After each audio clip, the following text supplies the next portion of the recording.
दिल्ली आके मैं नोएडा में रह रहा था उन दिनों में। और वहां से एक दिन में एक और अंकल है, उमेश अंकल, उमेश जैन अंकल, उनके साथ में मैं गुरुजी के छोटे दरबार, छोटे मंदिर में जा रहा था। रास्ते में उन्हें मैंने बताया कि मैं बेंगलोर गया और मेरे साथ में ये एक्सपीरियंस हुआ। तो वो मुझसे कहते हैं अच्छा, और फिर वो चुप हो गए। मैंने कहा अंकल आप चुप क्यों हो गए?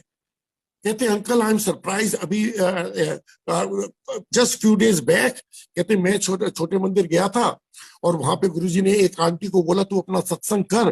तो वो आंटी खड़ी हो गई, वो अपना सत्संग कर रही थी कि मैं पुट्टू पार्थी वाले साईं बाबा को बहुत मानती हूँ। और मैं वहां जब भी जाती थी मुझे उनके दर्शन नहीं होते, तो मैंने गुरुजी को कहा कि मैं बाबा के पास जाती हूँ, मुझे उनके दर्शन नहीं होते। तो कहती है गुरुजी ने कहा मुझे तू इस बार फिर जा।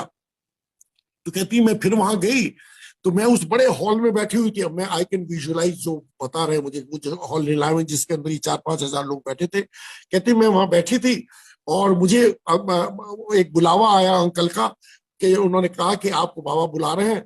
मैं वहां से उठी, फिर वो स्टेज के ऊपर वो जो पीछे रूम जा था जहाँ पे मैं बता रहा हूँ हम बैठे थे बाद में, जहाँ बाबा का, जहाँ शिरडी वाले साईं बाबा का भी जहाँ पर सामने स्वरूप था, उसके पीछे जैसे हमारे बड़े मंदिर में एक गुरु जी का अपना कमरा था, उनका भी एक और अपना कमरा था, कहते उसके अंदर बाबा बैठे थे।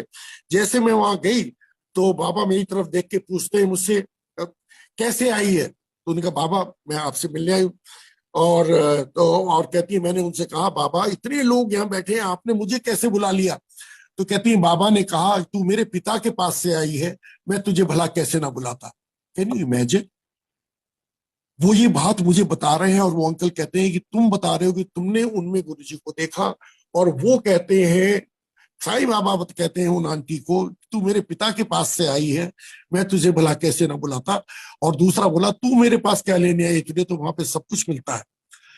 ये बात आंटी ने वो सत्संग किया, अंकल ने मुझे ये बात बताई।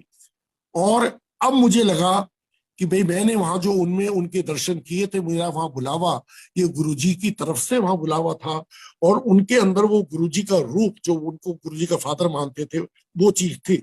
अब बहुत से लोग कहेंगे कि मैं साईं बाबा को प्रमोट कर रहा हूं, मैं किसी को प्रमोट नहीं कर रहा, मैं खाली ये बताता हूं कि गुरुजी हमारे बहम, जो मैं सोचता था कि साईं बाबा भी मिरेकल करते हैं, चीजें निकालते हैं अपने हाथ से, गुरुजी भी निकालते हैं, उन्होंने बताना चाहते थे कि जितनी भी ये सुपर पावर ऊपर जो भी है ये सब मेरे ही